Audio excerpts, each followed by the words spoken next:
Hello friends, कैसे हैं आप सब। तो सबसे पहले राधे राधे। आज हम फिर तैयार हैं इंट्राडे एंड डिलीवरी के कुछ शेयर लेके, फ्यूचर एंड ऑप्शंस के कुछ शेयर लेके। ट्रेड केयरफुली करते रहें, देन अर्न लॉजिकली करते रहें। तो सबसे पहले हम देखते हैं कि हमारे पास शेयर इंट्राडे एंड डिलीवरी में कौन से हैं, उसे नज़र मार लेते हैं। तो पहला शेयर है हमारा के ई सी का बेटा, जिसका प्राइस है 932।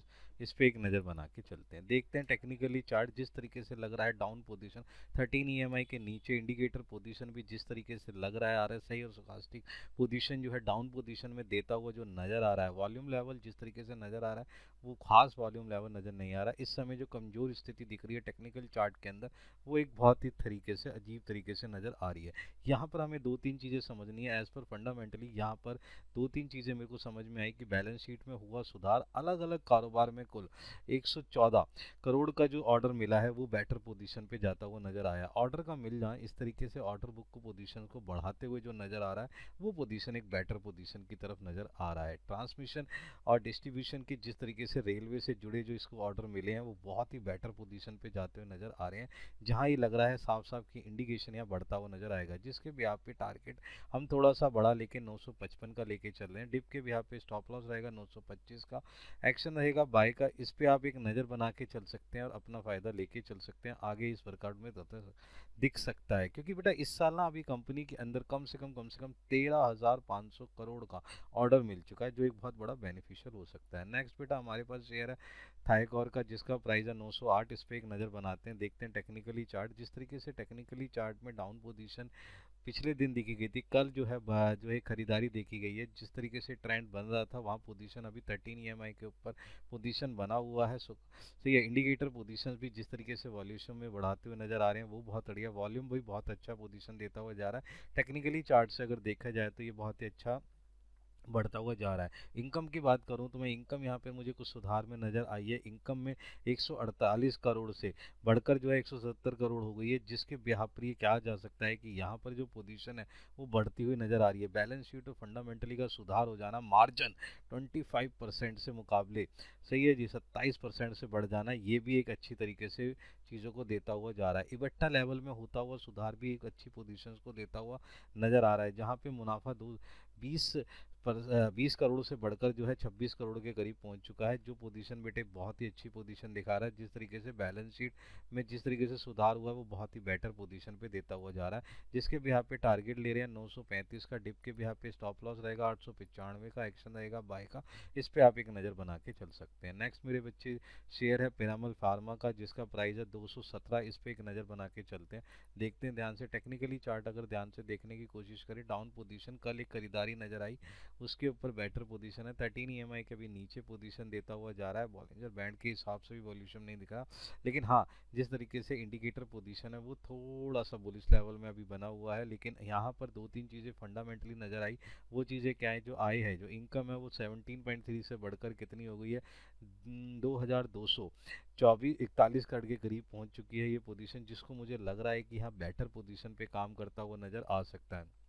इबट्टा लेवल की बात करूं तो वो क्या हो चुका है, 28% से बढ़ गया बेटा। लगभग लगभग हमें जो है इसमें पता लगा 342 करोड़ का जो है इनकम आई है, जिसके ब्याह पर यहाँ पर जो पोजीशन है वो बदलती हुई नज़र आ रही है। जिस तरीके से मुनाफे की मैं बात करने की कोशिश करूँ, वो भी एक जो है 350% से बढ़ गया है, जो एक डिजास्टर चेंजेस के ऊपर डिपेंड दे रहा है। जिस तरीके से पोजीशन बनती नज़र आ रही है, इसलिए यहाँ पर भी मैंने बाई पोजीशन ली है। टारगेट में थोड़ा सा बड़ा लेके चल रहा हूँ, 230 का टारगेट है।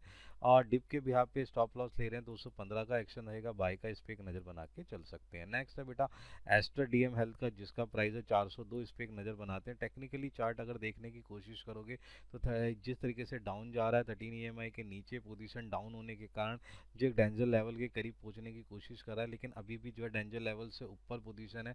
जिस तरीके से इंडिकेटर पोजीशन है वो भी जो है बेरिश लेवल पे जाते हुए नजर आ रहे हैं, यानी टेक्निकली चार्ट से कमजोर नजर आ रहा है। दूसरी तरफ जो अगर हम इसमें देखने की कोशिश करें तो इसके जो फंडामेंटली है उसमें सुधार होता हुआ नजर आया है।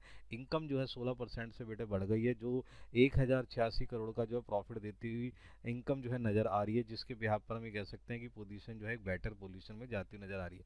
जिसके बिहाफ पे हम टारगेट थोड़ा सा बड़ा 415 का लेके चल रहे हैं। डिप के बिहाफ पे जो हमने स्टॉप लॉस लिया है वो हमारा रहेगा 395 का, एक्शन रहेगा बाय का, इस पर भी आप एक नज़र बना के चल सकते हैं। नेक्स्ट है बेटे हमारे पास जो है सियाराम सिल्क का, जिसका प्राइस है 502। इस पर बात कर लेते हैं किस तरीके से वर्कआउट है। टेक्निकली चार्ट अगर आप देखने की कोशिश करें तो डाउन पोजीशन है, लेकिन हाँ अभी भी जिस तरीके से 13 के ऊपर इसने पोजीशन बनाई है वो थोड़ा सा बेटर है। लेकिन हाँ इंडिकेटर पोजीशन तो एक इंडिकेटर पोजीशन बाई कर रहा है और दूसरा सेलिंग के पोजीशन को देके जा रहा है, लेकिन यहाँ पोजीशन में बदलता हुआ सुधार जो पोजीशन दिख रही है वो थोड़ा सा एक घबराहट की तरफ देके जा रही है। लेकिन यहाँ पर मैंने इसमें देखा कि बोर्ड की एक मीटिंग होने वाली है बेटा, वो बोर्ड की मीटिंग जो है 26 अक्टूबर को होने वाली है, जिसके अंदर बोनस शेयर इशू करे जा सकते हैं, जिसके बिहाफ पर मैं कह सकता हूँ यहाँ पर प्राइस बढ़ने की कोशिश हो सकती है। जिसके बिहाफ पर टारगेट मैं थोड़ा सा बड़ा ले रहा हूँ 520 का। डिप के बिहाफ पे स्टॉप लॉस जो मैं लेने की कोशिश कर रहा हूँ 497 का है, एक्शन रहेगा बाय का, इस पर भी आप एक नज़र बना के चल सकते हैं। नेक्स्ट है बेटा हमारे पास लिंक का, सही है जी, इसका जो प्राइस है 646 है। इस पर एक नज़र बनाने की कोशिश करते हैं कि किस तरीके से वर्कआउट होता हुआ नज़र आ रहा है। 13 EMI के बाद पोजीशन जो है जिस तरीके से निकल के आई है, इंडिकेटर पोजीशन थोड़ा सा कमज़ोर देता हुआ नज़र आ रहा है बियरिश लेवल के हिसाब से। लेकिन हाँ यहाँ पे इंडिकेटर पोजीशन दूसरा जो है वो बुलिश के लिहाज से लेके जा रहा है। और यहाँ पर मुझे एक चीज़ पता लगी है ऑर्डर बुक के बिहाफ पे, जहाँ पे इनके पास कैश बहुत ज़्यादा आ चुका है, उसके बिहाफ पर इन्होंने भी जो है बेटा 29 अक्टूबर को इनकी यहाँ मीटिंग होने वाली है। जो मीटिंग है वो क्या है, बोनस शेयर के बारे में बातचीत करती हुई नजर आएगी, जिसके भी आप ये कह सकते हैं कि यहाँ पर भी इसके जो है प्राइसेस बढ़ने के चांसेस बढ़ सकते हैं। इसलिए मैंने इसका टारगेट लिया है 670 का। डिप के भी आप पे स्टॉप लॉस 635 का रहेगा, एक्शन रहेगा बाय का, इस पर एक नज़र बना के चल सकते हैं। नेक्स्ट बेटा हमारे पास क्या है, जैक्सन पाल का फार्मा का, जिसका बेटा मैं पहले से ही इसको बहुत नज़र बनाते हुए देखे रहा हूँ। 471 का फार्मा के अंदर ये डिजास्टर बहुत ही चेंजेस करके लेके आ रहा है। इसके शेयर की बात करता हूँ, जिस तरीके से इसके शेयर में बढ़ोतरी हुई है वो तेजी से वर्कआउट करता हुआ नजर आ रहा है। कहाँ शेयर जो है 200 का हुआ करता था उसके डबल की पोजीशन इसने लेने की कोशिश करी है। ये बहुत ही अच्छा वर्कआउट करता हुआ नजर आ रहा है। इसके जो पोजीशन है, मैंने रिजल्ट की पोजीशन में बताने की कोशिश करूँ, कामकाजी जो मुनाफा है बेटा, इवेक्टा लेवल की जो पोजीशन है वो बेटे क्या 8 करोड़ से बढ़कर कितनी हो गई है, 16 करोड़ हो गई है। यानी कि डबल हो जाना एक पोजीशन को बहुत ही अच्छा वर्कआउट देता हुआ नजर आ रहा है। जिसके बिहाफ पर हम ये कह सकते हैं कि पोजीशन जो है वो किस तरीके की नहीं है, जो पोजीशन दिख रही है वो बेटर पोजीशन पे दिखाता हुआ नजर आ रहा है। यहाँ पे हम दो तीन चीज़ें और बताने की कोशिश करें कि रेशो में जिस तरीके का डिजास्टर चेंज आया वो बेटर पोजीशन पे जाता हुआ नजर आ रहा है।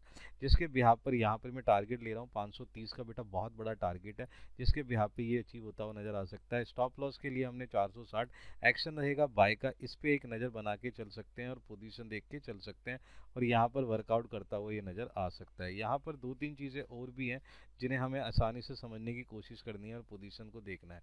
यहाँ पे अगर मैं देखना चाहूँ तो नेक्स्ट शेयर जो है हमारे पास क्या है, फ्यूचर एंड ऑप्शन की कैटेगरीज में आ जाते हैं, जिसको बेटा आप इक्विटी में भी यूज़ कर सकते हैं। तो इस सबसे पहले इसमें हमारे पास पीडीलाइट इंडस्ट्री फ्यूचर का है, जिसका मैं जो प्राइस लेके चल रहा हूँ ये 3,99, इस पे एक नज़र बना लेते हैं। टेक्निकली चार्ट जिस तरीके से होता हुआ कमज़ोर और जिस तरीके से यहाँ पे पोजीशन निकलती हुई आ रही है, वो पोजीशन थोड़ी सी इसको क्या कर रही है, कमज़ोर की तरफ लेके जा रही है। इंडिकेटर पोजीशन भी जिस तरीके से इसे सेलिंग पोजीशंस पे लेके जा रहे हैं, वो पोजीशन जो है उस तरीके से निकलती हुई नहीं आ रही है। यहाँ पर दो तीन चीज़ें बेटा समझने वाली बात क्या है, वॉल्यूम का जिस तरीके से गिरावट आई है वो भी एक तरीके से क्या है, इंडिकेशन नहीं दे पा रहे हैं कि यहाँ पे किस तरीके से वर्कआउट होता हुआ नजर आ सकता है। दो तीन चीज़ें और है इसके अंदर की फंडामेंटली भी जो पोजीशन चलती है वो देखने की कोशिश करते हैं। यहाँ पे फंडामेंटली में थोड़ा सा सुधार मुझे नज़र आया, जिसके हिसाब से ये कहा जा सकता है कि यहाँ पर थोड़ा सा वर्कआउट होते हुए नज़र आ सकता है। पोजीशन जिस तरीके से नज़र आ रही है वो पोजीशन उस तरीके से बेटर दिखाई दे रही है, जिसके बिहाफ पे यहाँ टारगेट मैंने 3200 का लिया है, जो एक पोजीशन बताती हुई नज़र आ रही है। जिस तरीके से रेशो में सुधार हुआ है उसके बिहाफ पे, लेकिन हम डिप के बिहाफ पे स्टॉप लॉस लेके चल रहे हैं बेटा 3060 का, एक्शन रहेगा बाय का, इस पर एक नज़र बना के चल सकते हैं। नेक्स्ट बेटा हमारे पास शेयर है HUL का, जिसका प्राइस है 2665, इस पर एक नज़र बना के चलते हैं। देखते हैं टेक्निकली चार्ट, जिस तरीके से टेक्निकली चार्ट कमज़ोर नज़र आ रहा है, गिरता हुआ चार्ट बहुत भारी तरीके से जिस तरीके तरीके से आप देख रहे हैं वो डाउन पोजीशन दे रहा है, ट्रेंड डाउन का चला हुआ है, वॉल्यूम लेवल भी जिस तरीके से नजर आ रहे हैं, इंडिकेटर पोजीशन भी जिस तरीके से नजर आ रहा है, एज पर टेक्निकली मैं इसे अभी भी जो है सेल पोजीशंस में लेके जा रहा हूँ, जिसके भी यहाँ पे मैंने टारगेट लिया है 2630 का, स्टॉप लॉस ले रहे हैं हम 2687 का, एक्शन रहेगा सेल का, इस पे आप एक नज़र बना के चल सकते हैं। नेक्स्ट मेरे बेटे एक शेयर है हमारे पास नवीन फ्लोरिका, जिसका जो स्ट्राइक प्राइस है 3300 का है, यहाँ पे भी पुट पोजीशन लेके चल रहे हैं, ये हमारे पास ऑप्शन की कैटेगरी है, इसमें देखते हैं।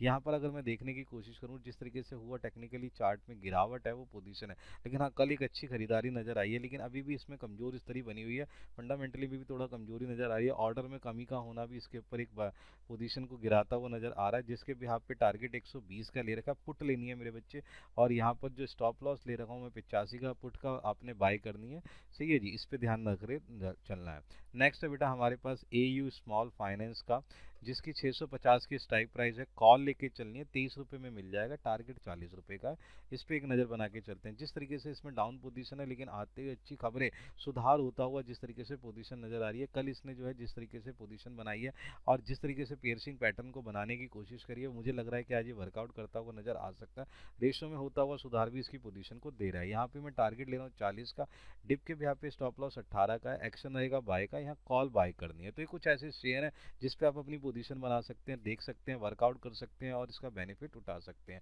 ट्रेड केयरफुली करना बेटा, बाजार को समझने की कोशिश करना, लॉजिकली अर्न करना। देन फिर मिलते हैं हम अपनी नेक्स्ट सीरीज के अंदर। Good bye.